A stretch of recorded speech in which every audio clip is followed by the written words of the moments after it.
Tieši pie pašas poliklīnikas ieejas. Bum! Dāmas un kungi, pozitīvas ziņas, Rīgā ir jauna iela. Un iz labas dzīves šī iela ir izveidojusies, jo standarta iela šeit kur šāda te ir. Tā teikt, lai tiek tieši uz Ilģuciem poliklīniku, lai ērtāk ar ratiņiem, ar bērniem, un arī ar mašīnām nevar izvēlēt, bet daļa šeit jau ir izveidojuši jaunu ielu. Šoferīši brauc šeit, lai apbrauk šo te murgu, kur ar vieglo mašīnu nevar izbraukt. Šoferīši jau tagad brauc šeit, aiz labas dzīves. Kā es teicu, tie, kas negrib laust mašīnas, tie brauc šeit un ir izveidojusies paralēla jauna iela.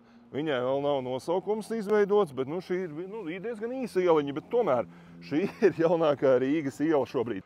Šo mēs varētu nosaukt par Viļņa Ķirša ielu vai par Ratnieka ielu vai kas tur vēl tagad ir pie varas Rīgas domē.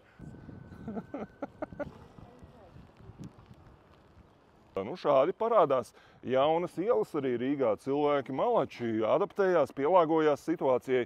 Kāpēc laust mašīnu, kas par tiem visiem servisiem maksās? Vieglāk ir uztaisīt pašiem savu jaunu ielu cilvēkiem.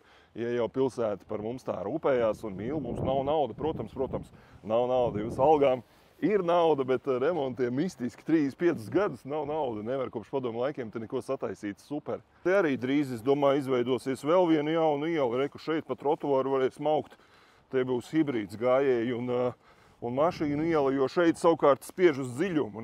Šeit varētu būt rekordi bedru dziļumā.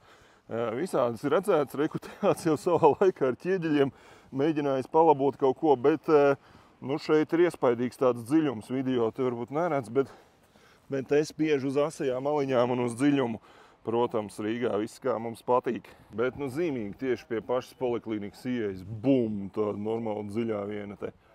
Un arī te, protams, ka... Toties foršs spoilers te vienam. Lūk tā, Ilģuciem iedzīvotāji. Mani sauc Rudolfs Breimans. Malači, forši, pozitīvi.